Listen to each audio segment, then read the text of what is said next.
Gay! Close to 700 Kenyan evangelical pastors have written an open letter asking the president not to talk about the gay agenda. We do not want him to come and talk on homosexuality in Kenya or push us to accepting that, which is against our faith and our culture. Mark Kariuki is the key architect of that letter. He leads an alliance representing 38,000 churches and 10 million Kenyan Christians. He welcomes the president's visit, but says leave the gay talk in America. Let him talk about development, let him talk about cooperation, let him talk about the long-time relationship Kenya has had with America, but about our beliefs and culture, keep off. Obama has used previous trips to Africa to urge governments to respect gay rights. Kariuki says the open letter is a warning to the president. The family is the strength of a nation. If the family is destroyed, then the nation is destroyed. So we don't want to open doors for our nation to be destroyed. Pro-family activists took to the streets of Nairobi this month, urging the president to avoid the subject when he visits. Since Obama has a Kenyan descent, I think he should be more familiar with our culture. Homosexuality is illegal in Kenya and 37 other African countries. In fact, Kenya's penal code says any individual who has carnal knowledge of any person against the order of nature can face 14 years jail time. Bishop Kariuki says he'll fight to keep homosexuality a crime in Kenya. Because it is an abomination to God. Top Kenyan politicians are also weighing in. The country's deputy president is quoted saying, "God did not create man and woman so that men would marry men and women marry women." Another lawmaker warned, "We shall tell him to shut up and go home if he talked about gay rights." After last month's U.S. Supreme Court ruling legalizing gay marriage in America, one politician here said allowing such a thing in her country would open, quote, floodgates of evil, synonymous with the biblical Sodom and Gomorrah.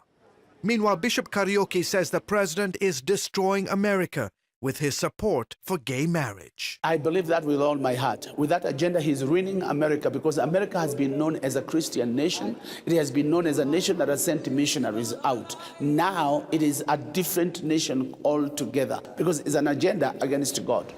A huge part of the agenda, of course, is the agenda to sexualize our children, to change the family. And of course, Obama took that agenda to Kenya, and the Kenyan president was having none of it. Let's play that clip of what the Kenyan president said to Obama.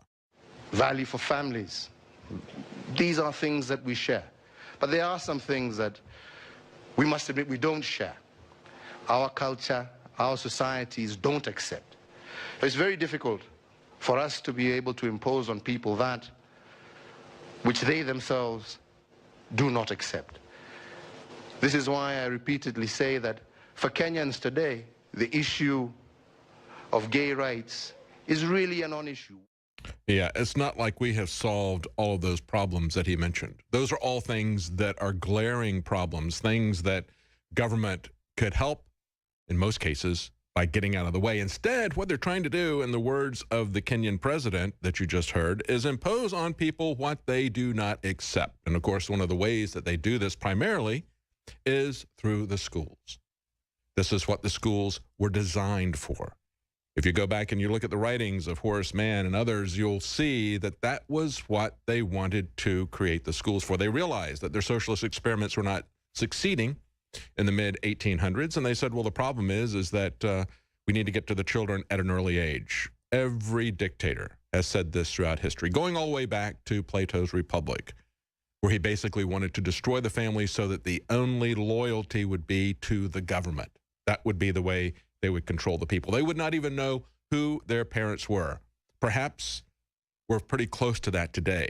When we send our children away to a government institution and have them spend most of their day there, do they really know who their parents are? Are they more connected to their peers than to their parents? Do they see the school and the government as the authority figures rather than their parents? Ask yourself that. You need to think about that in your personal life. I know it's a difficult thing. We have such a high tax burden. It has driven many people to have both parents, many families, both parents are working, even if you have a two-parent family. In many families, there's only one parent. It's extremely difficult. But I can tell you, if you can work with others, if you can find a way to take control of your children's education, to at least understand what is being taught to them, to know the teachers there, that you can't put a price tag on that. That is going to pay dividends in your life. And quite frankly, it's the only way you and your children and your grandchildren and their children are going to be free. Take a look at this story that was up on Infowars.com. Again, came out yesterday. At an anti-bullying conference, middle schoolers learn about lesbian sex from the people who are presenting it there. This is in a small town.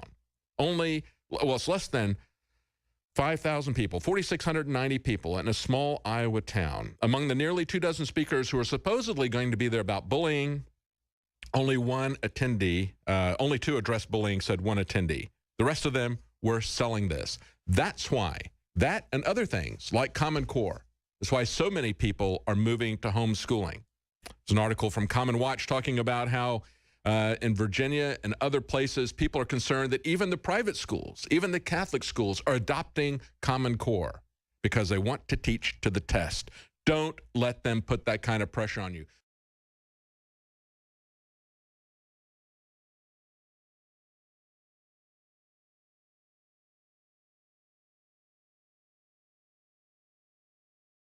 An anti-discrimination program focused on gender diversity is drawing outrage from some conservative groups. Correspondent Claudia Cowan takes a fair and balanced look. I see a lot of hands. Instead of the 3 R's, these elementary school kids in Oakland spent class time focusing on gender diversity and how they can choose to be a boy or a girl or both. Gender identity is about in here. It's about what's up here and in here. As part of a program said to combat bullying, Redwood Heights Elementary brought in Gender Spectrum, an activist group whose mission is to create more gender-sensitive environments for kids. True or false? Animals have only 2 genders. These 4th graders were told that in nature, things aren't always what they seem. Some dolphins have both boy and girl parts, and clownfish can switch genders. Gender Spectrum says that diversity applies to people, too. People can be girls, feel like girls, they can feel like boys, they can feel like both, and they can even feel like, as I said, kind of like neither. Critics say these lessons amount to indoctrination by activist groups. Public schools are here to serve children and to educate children on behalf of the parents, not to cross the line and violate the rights of parents and families. District officials say the topic of gender expression is part of a larger effort to ensure students feel welcome and safe. Nobody's trying to influence the students to act in a specific way. We're just saying that if a student does exhibit these behaviors, that they should not be alienated, ostracized, or most of all, bullied because of it. This school is taking a very extreme position in inculcating these children at a very young age with gender confusion as opposed to gender identity. The school maintains most parents, teachers, and students had no problem with what was taught. But critics say there are not multiple genders, just boys and girls, and that this is the type of curriculum that could become commonplace throughout California if, as expected, pending legislation to teach transgender history to public school kids becomes law. In Oakland, Claudia Cowan, Fox. Growing reaction now to a new push in a California elementary school. Along with learning their ABCs, 1st and 2nd graders are getting a 1-hour lesson on gender diversity. A California school has hired a gender coach to teach students that there's more than one way to be a boy or a girl.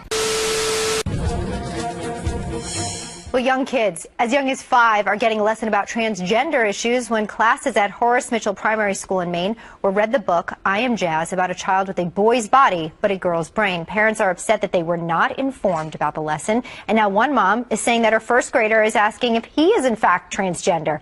This is a psych warfare attack. White Privilege Conference workshop pushes grade school lessons about gender queer, transgender folks and exchanging gender fluids. Lecturing elementary school age children, I'm not kidding, it's 5-year-olds about gay, lesbian, and transgender issues. Holy Toledo. I'm 41 and I was reading this and learning things that 5-year-olds are learning. And then if you don't go along with it, you hate gay people.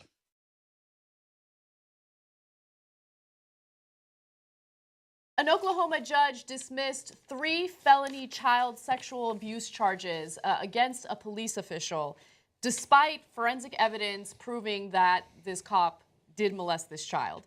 Now, to give you some more details on this, and Jimmy, I'm sure you're going to jump in and rip this guy apart, Pittsburgh County Special District Judge Matthew Sheets dismissed the felony child sex charges against Martin Stites because the girl, now 4, was unable to describe in detail how she was molested.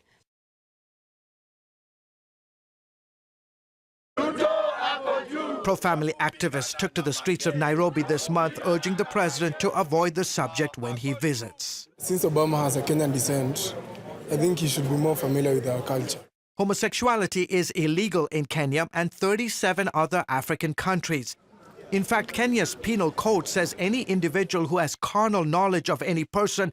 Mark Kariuki is the key architect of that letter. He leads an alliance representing 38,000 churches and 10 million Kenyan Christians. He welcomes the president's visit, but says leave the gay talk in America. Let him talk about development. Let him talk about cooperation. Let him talk about the long-time relationship Kenya has had with America, but about our... Against the order of nature can face 14 years jail time. Bishop Kariuki says he'll fight to keep homosexuality a crime in Kenya. Because it is an abomination to God. Top Kenyan politicians are also weighing in. The country's deputy president is quoted saying, God did not create man and woman so that men would marry men. And our beliefs and culture, keep off. Obama has used previous trips to Africa to urge governments to respect gay rights. Kariuki says the open letter is a warning to the president. The family is the strength of a nation. If the family is destroyed, then the nation is destroyed. So we don't want to open doors for our nation to be destroyed. Gay! Close to 700 Kenyan evangelical pastors have written an open letter asking the president not to talk about the gay agenda. We do not want him to come and talk on homosexuality in Kenya or push us to accepting that, which is against our faith and our culture.